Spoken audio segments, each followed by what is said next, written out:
तो नमस्कार दोस्तों, स्वागत है आप सभी का ऑनलाइन एडा फर्स्ट यूट्यूब चैनल पर। इस वीडियो में हम बात करेंगे यूपी टीईटी, टीजीटी, पीजीटी, साथ ही अगर बात करें नई प्राथमिक शिक्षक भर्ती के बारे में, तीनों की लेटेस्ट अपडेट हम कवर करने वाले हैं। तो चलिए दोस्तों वीडियो शुरू करते हैं। वीडियो को लाइक अवश्य कर दें, साथ में शेयर कर दें और चैनल को सब्सक्राइब करना बिल्कुल ना भूलें, जिससे कि आप सभी को इसी प्रकार की ऑथेंटिक जानकारियाँ सबसे पहले देखने के लिए मिलती रहें। तो चलिए दोस्तों वीडियो शुरू करते हैं, लाइक कर देना। आगे बढ़ने से पहले अगर आप सीटेट 2021 की प्रिपरेशन करें तो मार्केट में आप सभी के लिए आ चुकी है चक्षु प्रकाशन की बेस्ट बुक, जिनके थ्रू आप सभी अपनी प्रिपरेशन को बूस्ट कर सकते हैं। सीटेट 2021 के अनुसार सीटेट का पैटर्न में बदलाव किया गया है और ये पहली ऐसी पुस्तक है जिसके अंदर सीटेट के नए पैटर्न पर आधारित इन पुस्तकों को तैयार किया गया है। इन बुक की खास बात यह है कि इसमें आपको प्रीवियस ईयर क्वेश्चन के साथ साथ आपको इसमें मिलते हैं नए पैटर्न पर आधारित क्वेश्चन, जिससे कि पेपर कहीं से भी निकले आपकी प्रिपरेशन हमेशा की तरह बेस्ट होगी। इसीलिए इस बुक को आप सभी परचेस करें, जिसका लिंक आपको वीडियो की डिस्क्रिप्शन में दिया है, या फिर ऑफलाइन मार्केट से भी आप सभी परचेस कर सकते हैं। इस बुक के अंदर आपको थ्योरी के साथ साथ स्मरणीय तथ्य भी मिलेंगे, साथ में डिटेल आंसर की भी आपको देखने के लिए मिलेगी, जिससे कि आपको क्वेश्चन याद करने में आसानी होगी। इस बुक के अलावा आप सभी इनकी सब्जेक्ट वाइज पुस्तक को भी परचेस कर सकते हैं, जो कि आप सभी स्क्रीन पे देख पा रहे हैं। सभी पुस्तक का लिंक आपको वीडियो की डिस्क्रिप्शन में दिया है, अमेजॉन या फ्लिपकार्ट से आप सभी ले सकते हैं। साथ में आप सभी इन पुस्तकों को अपनी नजदीकी स्टोर से जाकर भी परचेस कर सकते हैं। तो अभी परचेस करें और अपनी प्रिपरेशन को बूस्ट करें चक्षु की बेस्ट बुक के साथ। तो चलिए शुरू करते हैं। सबसे पहले हम बात करेंगे टीजीटी पीजीटी 2021 के बारे में। बहुत सारे छात्र इस भर्ती के रिजल्ट का इंतजार कर रहे हैं, क्योंकि जब 7-8 को परीक्षा हो गई थी, परीक्षा के बाद धांधली और भ्रष्टाचार को लेकर बहुत सारे सवाल उठे। मामला कोर्ट में भी गया। कोर्ट में आप सभी पता है कि अगली तारीख देखने के लिए मिली है। तो वही दूसरी तरफ चयन बोर्ड के सामने धरना प्रदर्शन या फिर मांग भी की गई, लेकिन चयन बोर्ड ने एक नहीं सुनी धरना प्रदर्शन की, या फिर अगर बात करें धांधली और भ्रष्टाचार को लेकर। लेकिन अब ऐसे में टीजीटी और पीजीटी को लेकर चयन बोर्ड की तरफ से अपना कार्य किया जा रहा है। मतलब इसका जो रिजल्ट को लेकर और साथ में भर्ती पूरी करने की जो तैयारियां हैं वो चयन बोर्ड की तरफ से की जा रही हैं। लेकिन ऐसे छात्रों के लिए बुरी खबर हम कह सकते हैं, या फिर उनको बड़ा झटका लग सकता है, क्योंकि यहाँ से चयन बोर्ड की ओर से कई ऐसे छात्रों के जो रिजल्ट है वो रोकी जाएंगे और ऐसे में कई ऐसे छात्रों के फॉर्म भी निरस्त करे जाने की जानकारी देखने के लिए मिल रही है। क्या क्या होगा मैं आप सभी को पॉइंट टू पॉइंट जानकारियां दूंगा। पहले आप सभी को बता दिया जाए कि टीजीटी और पीजीटी 2021 के अंदर जिन छात्रों ने परीक्षा दी थी और परीक्षा के समय पर सबसे पहले उन्होंने अपनी ओएमआर को खाली छोड़ दिया है, तो इस प्रकार के किसी भी छात्र का जो परिणाम है वो जारी नहीं किया जाएगा। ये पॉइंट नंबर 1 है। इसके अलावा कोई और छात्र जो कि ओएमआर भरते समय उनसे ओएमआर फट गई है, या फिर कोई गलती होने की वजह से उनको मिटाने के चक्कर में या जो भी हुआ हो, फटी ओएमआर को लेकर उनका जो रिजल्ट है वो जारी नहीं किया जाएगा। पॉइंट नंबर 3 ऐसा भी देखने के लिए मिल रहा है कि अगर आपने रजिस्ट्रेशन नंबर साथ में रोल नंबर दोनों ही यहाँ पे गलत भर दिए या फिर गोले काले नहीं किए या आगे पीछे कर दिया गया है, तो इस केस के अंदर भी संभावना बताई गई है कि आपका भी जो रिजल्ट है वो रोक दिया जाएगा बाद में, चाहे जो भी हो। लेकिन ऐसे में 3 बड़े केस देखने के लिए मिल रहे हैं जो कि आपके ओएमआर से संबंधित हैं। इन छात्रों का जो परिणाम है वो जारी नहीं किया जाएगा अगर आपने रजिस्ट्रेशन नंबर साथ में अपना रोल नंबर दोनों ही गलत कर दिए हैं। इसके अलावा आप सभी ने ओएमआर फाड़ दिए या छोटी सी फट गई है, इस प्रकार के केस के अंदर आप सभी का जो परिणाम है वो जारी नहीं किया जाएगा चयन बोर्ड की ओर से। या फिर इसके अलावा आप सभी अपनी बुकलेट भरना भूल गए, तो इस केस के अंदर भी आपका जो परिणाम है वो जारी नहीं किया जाएगा। वैसे मैं आप सभी को एक बात बता दूं, इसको लेकर डिटेल में 15 से 20 ऐसे टॉपिक हैं जिसके बारे में मुझे जानकारी मिली है। मैं एक एक करके आप सभी के लिए स्पेशल वीडियो बना दूंगा अगर आप कहेंगे तो, या फिर कम्युनिटी के अंदर डाल दिया जाएगा। इन केस के अंदर जो परिणाम है वो टीजीटी पीजीटी 2021 के जारी नहीं किए जाएंगे। इन छात्रों के लिए बुरी खबर हो सकती है। लेकिन ऐसे में अगर बात की जाए फॉर्म निरस्त को लेकर, एक सबसे बड़ी अफवाह भी देखने के लिए मिलती है, जो कि छात्र मुझसे पूछते हैं कि अगर आपके फोटो का बैकग्राउंड नीला, काला, हरा या जो भी है, अगर ऐसा है तो आपका परिणाम नहीं आएगा। तो ये बेवकूफ़ी वाली बातें, इस प्रकार की जानकारी अगर आपको कोई दे रहा है तो ये बिल्कुल फेक है, इस पर आपको विश्वास करने की आवश्यकता नहीं है।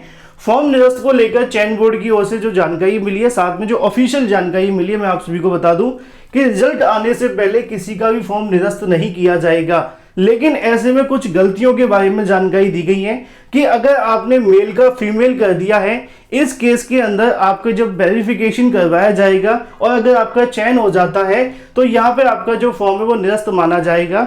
इसके बाद में अगर आपने अपनी कैटेगरी गलत भर दी है ओबीसी SC ST की जगह पर, हो सकता है कि आपको कोई कहे कि एफिडेविट के माध्यम से सही हो जाएगी, लेकिन सही नहीं होती है। आप 69,000 शिक्षक भर्ती का शासन आदेश उठा करके देखिए, बाद में भी इस मामले को लेकर फॉर्म निरस्त कर दिए गए हैं। तो ऐसा ही आपको यहाँ पे भी देखने के लिए मिलेगा, लेकिन जो फॉर्म निरस्त किए जाएंगे वो आपको तब देखने के लिए मिलेंगे रिजल्ट आ जाने के बाद में। पहले चयन बोर्ड की ओर से जो फ्रेश रिजल्ट है वो जारी किए जाएंगे, उसके बाद में जो गलतियां हैं उनको साइड से करके या फिर आपके वेरिफिकेशन के समय पर जो भी आपसे त्रुटियां हुई हैं उससे संबंधित आपसे जो एफिडेविट है वो ले लिए जाएंगे।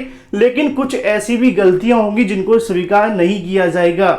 याद है, अगर आपने कैटेगरी गलत भर दी है, अपना जेंडर आपने गलत भर दिया है, तो इस केस के अंदर आपको माफी नहीं दी जाएगी।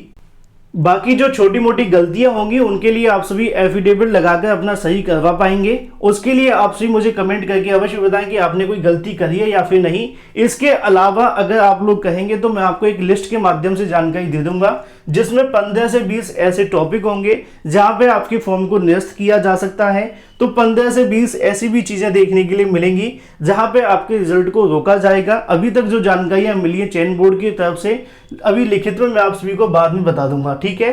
तो ये बात हो जाती है टीजीटी पीजीटी 2021 को लेकर। बाकी इसके परिणाम की अगर बात की जाए तो वो आप सभी को 22 तारीख के बाद इसलिए देखने के लिए मिलेगा क्योंकि चयन बोर्ड की ओर से यहाँ पे तदस्थ शिक्षकों के सत्यापन की मांग की गई है। तो परिणाम में आप सभी को 1-2 दिन और इंतजार करना पड़ेगा। हालांकि चयन बोर्ड की ओर से अपना जो कार्य है वो लगातार जारी है। वहीं दूसरी तरफ बात करें अपनी अगली अपडेट के बारे में, जो कि संबंधित है यूपी टेट 2021 के बारे में। जैसा कि आप सभी जानते हैं कि यूपी टीईटी 2021 परीक्षा कराए जाने को लेकर प्रस्ताव पीएनबी सचिव की तरफ से नवंबर 28 को भेजा गया है, जो कि पहले दिसंबर 19 में आपकी परीक्षा होने वाली थी। लेकिन उसके बाद आप सभी जानते हैं कि सरकार की तरफ से यह प्रस्ताव को नामंजूर करते हुए 28 नवंबर 2021 को लेकर पीएनबी की तरफ से दोबारा प्रस्ताव भेज दिया गया। अब यहाँ पे छात्रों के मन में बहुत बड़ा सवाल था कि क्या सीटेट 2021 की तरह यूपी टीईटी 2021 की परीक्षा भी ऑनलाइन करवाई जाएगी या फिर ये आपको ऑफलाइन ही देखने के लिए मिलेगी। तो इसके बारे में मैं आपको बता दूं कि यूपी टीईटी 2021 की जो परीक्षा होने वाली है पूरे तरीके से ऑफलाइन होगी, ऑनलाइन नहीं करवाई जाएगी। उसके पीछे 2 सबसे बड़े कारण हैं।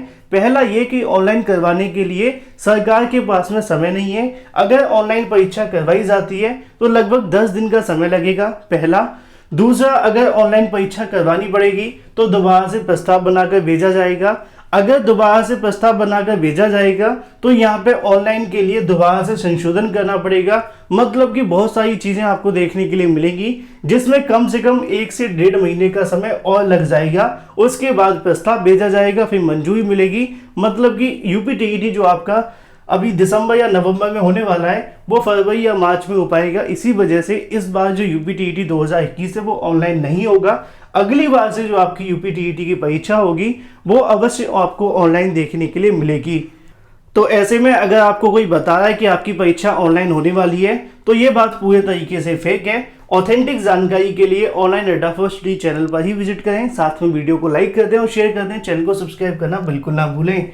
अब छात्रों के मन में सबसे बड़ा सवाल यह है कि यूपी टीईटी 2021 के जो आवेदन है वो कब से होंगे, क्योंकि आप जानते हैं कि परीक्षा तो 28 नवंबर को करवाई जाएगी, जिसको लेकर प्रस्ताव भेजा है। हालांकि मंजूरी नहीं मिली है, लेकिन ऐसे में पीएनबी से मिली जानकारी के अनुसार उनका कहना है कि आपके जो आवेदन होंगे 25 सितंबर से लेकर 30 सितंबर के बीच में कराए जाने की तैयारियां हैं, अगर शासन की तरफ से मंजूरी दे दी जाती है तो। याद रखिए, मैं आपको तारीख नहीं बता रहा हूँ। तारीख इसलिए नहीं बताई जा सकती है क्योंकि यहाँ 25 तारीख के बाद कभी भी आपके आवेदन शुरू हो जाएंगे, ऐसा पीएनबी सचिव का कहना है। लेकिन उसके पीछे एक टर्म एंड कंडीशन है, वो ये है कि अगर शासन की तरफ से मंजूरी दे दी जाती है 25 तारीख से पहले, अगर और समय लगेगा तो आवेदन होने में आपको थोड़ा सा और इंतजार करना पड़ेगा। अब ऐसे में दुआ करिए, उम्मीद रखिए कि शासन की तरफ से जल्दी यूपी टीईटी को लेकर मंजूरी दे दी जाए और इसके जो आवेदन है वो 25 तारीख के बाद कभी भी शुरू हो जाए, क्योंकि यहाँ पे तो इंतजार सिर्फ शासन की मंजूरी का है। इससे पहले भी प्रस्ताव भेजे गए हैं लेकिन मंजूरी नहीं मिली है। लेकिन वहीं दूसरी तरफ बात करें नई प्राथमिक शिक्षक भर्ती को लेकर, जिसके बारे में लगातार कोई ना कोई आपको जानकारियां देखने के लिए मिल रही हैं। जैसा कि कल देर शाम को एक वीडियो बनाकर मैंने आप सभी को जानकारी भी दी थी कि नई प्राथमिक शिक्षक भर्ती के लिए छात्रों की तरफ से यहाँ पे जो ज्ञापन है वो सौंपा गया है। उस ज्ञापन के अंदर ये मांग की गई है कि 69,000 शिक्षक भर्ती के समय पर सरकार ने 51,000 पदों के बारे में जानकारी दी थी। साथ में जो 68,000 शिक्षक भर्ती के 22,000 पद खाली हैं, उन तमाम पदों को जोड़ते हुए 15 सितंबर 2021 तक की शिक्षक छात्र अनुपात का आकलन किया जाए। शिक्षकों के रिक्त पदों का जो ब्यौरा हो उसको तत्काल अपनी रिपोर्ट में शासन को भेजा जाए, जिससे कि नई प्राथमिक शिक्षक भर्ती में देरी ना हो। ऐसे में कल की तारीख में छात्रों की तरफ से सचिव प्रयागराज को यहाँ पे जो ज्ञापन है वो सौंपा गया, जिसमें उनकी तरफ से मांग रखी गई है कि रिक्त पदों का जो ब्यौरा है वो तत्काल शासन को भेजा जाए, जिससे कि काफी लंबे समय का जो इंतजार है नई प्राथमिक शिक्षक भर्ती का वो यहाँ पर समाप्त हो जाए। जैसा कि आप सभी देख पा रहे हैं कि बेसिक शिक्षा परिषद को संबोधित जो ज्ञापन है बेरोजगार टेट सीटेट पास अभ्यर्थियों की तरफ से सौंपा गया है। ऐसे में उनको याद दिलाया गया कि मुख्यमंत्री की तरफ से जो मांग की गई है रिक्त पदों के ब्यौरे के बारे में, उसमें लेट लतीफी ना करते हुए जल्दी से यहाँ पे जो ब्यौरा है वो तलब किया जाए, जिससे कि छात्रों को नई प्राथमिक शिक्षक भर्ती का विज्ञापन जल्द देखने के लिए मिले। तो इसी उम्मीद के साथ करते हैं वीडियो को लाइक, साथ में शेयर और चैनल को सब्सक्राइब करना बिल्कुल ना भूलें, जिससे कि आपको इसी प्रकार की ऑथेंटिक जानकारियाँ मिलती रहें।